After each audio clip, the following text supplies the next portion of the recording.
A gente segue adiante aqui, David Tarso, porque enquanto isso tudo segue aqui aparecendo, a nova pesquisa do Instituto Ipsos-IPEC mostrou, pessoal, que mais de 40% das pessoas avaliam o governo Lula como ruim ou péssimo, contra meros 25% que avaliam como boa ou ótima, e enquanto 29% classificam como apenas regular. A pesquisa Datafolha apontou 40% como ruim ou péssimo, enquanto 31% avaliando o governo como meramente irregular, enquanto 28% dos eleitores brasileiros, nesse momento, de acordo com Datafolha, avaliam o governo do presidente Lula como ótimo ou bom, enquanto 1% não soube ou não respondeu.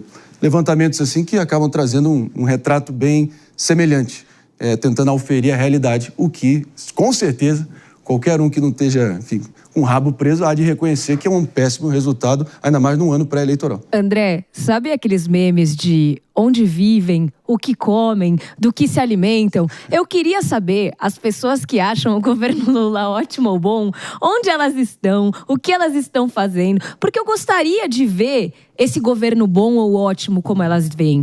Eu, particularmente, acho que tudo tá pior do que nunca, né? Não tem uma área, infelizmente, que a gente possa falar, olha, isso melhorou. A gente vê questões ambientais com a ministra Marina Silva sendo achincalhada dentro de uma audiência. A gente vê a questão da segurança pública pior do que nunca, com pessoas sendo assassinadas com tiro na cabeça apenas porque estão sendo roubadas ou porque estão andando de bicicleta na rua. A gente tem um governo que não consegue equilibrar as próprias contas e entende que a única maneira possível para isso acontecer é aumentando ainda mais e mais impostos. A gente vai no supermercado, não consegue comprar metade das coisas que a gente comprava antes. Então, meus amigos, eu gostaria de saber onde estão as coisas boas do governo Lula. Conta pra gente. Além de não se ver entregas que não são percebidas na ponta da linha pelo o povo, que sempre o governo federal, na figura do presidente, disse representar, é claro que também esse escândalo do INSS, porque atingiu ali, é muito real, é muito concreto, é muito visceral. As pessoas sentem isso e, claro, isso reflete nessa desaprovação. Só volta a cristalizar essa assombração que sempre perseguiu o PT, né, David?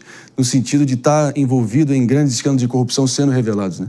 Sem dúvida, Marinho. E à medida que as pessoas vão até o supermercado e notam que está tudo caro de fato, né, não conseguem comprar itens básicos, automaticamente também essa popularidade vai piorando com o passar do tempo. Não só essas questões relacionadas à corrupção, mas também as reclamações do governo de ficar olhando para o retrovisor, sendo que no período de campanha, dizendo que era possível as pessoas, então, terem uma vida melhor, até mesmo comprar picanha, sendo que muitos não estão conseguindo por conta desse poder de compra. Então, à medida que vai passando o tempo e nada muda e as pessoas só veem as coisas piorando e o poder de compra principalmente encolhendo, é lógico que realmente isso vai trazer um cenário desfavorável em relação à gestão do governo. Desenhando aqui, né, Zagarino, se realmente a popularidade fosse uma prova, o governo Lula definitivamente estaria de recuperação nesse momento.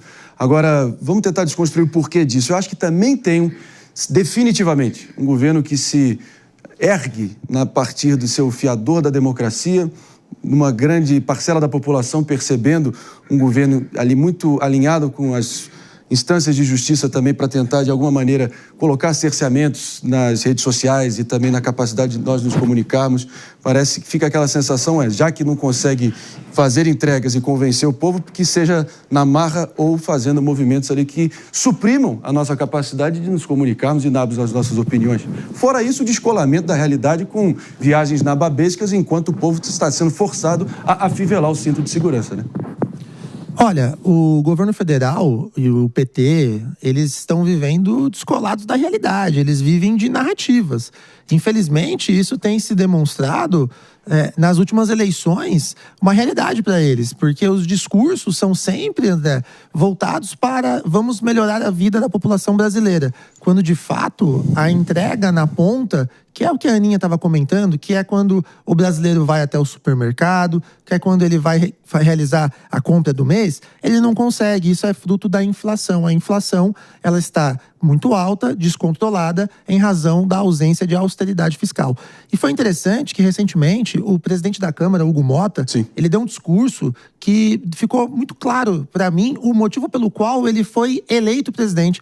Porque dentro do discurso dele, ficou claro que os empresários apostaram nele para conseguir equilibrar os interesses do Congresso, que cada deputado tem seu próprio interesse de acordo com seu umbigo, mas também, principalmente, para forçar o governo federal a cortar gastos, que é o contrário do que o governo federal vem fazendo. O governo federal, ele vem, cada dia que passa, aumentando impostos, ele não se debruça sobre temas, por exemplo, como as próprias emendas parlamentares, que elas correspondem a um montante de 50, 60 bilhões por ano.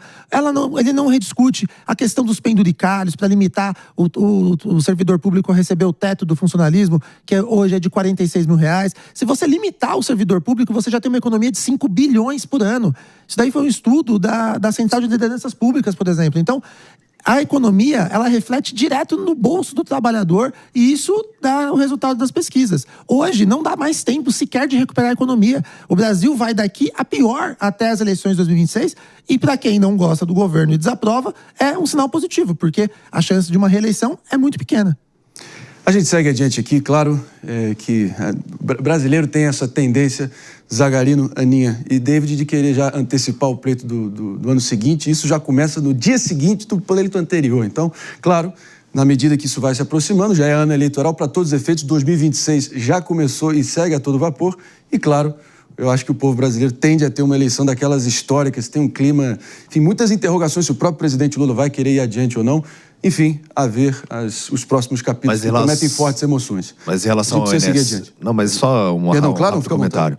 Em relação ao INSS também, não é porque ele quer aumentar a popularidade ou algo do gênero, mas também porque cabem ações de danos morais. E o presidente Lula quer evitar justamente isso, porque a dívida pode ficar ainda maior também. Não, essa judicialização em massa tem um impacto orçamentário, assim, no coração ali do governo. E, claro, isso vai seguir sendo discutido.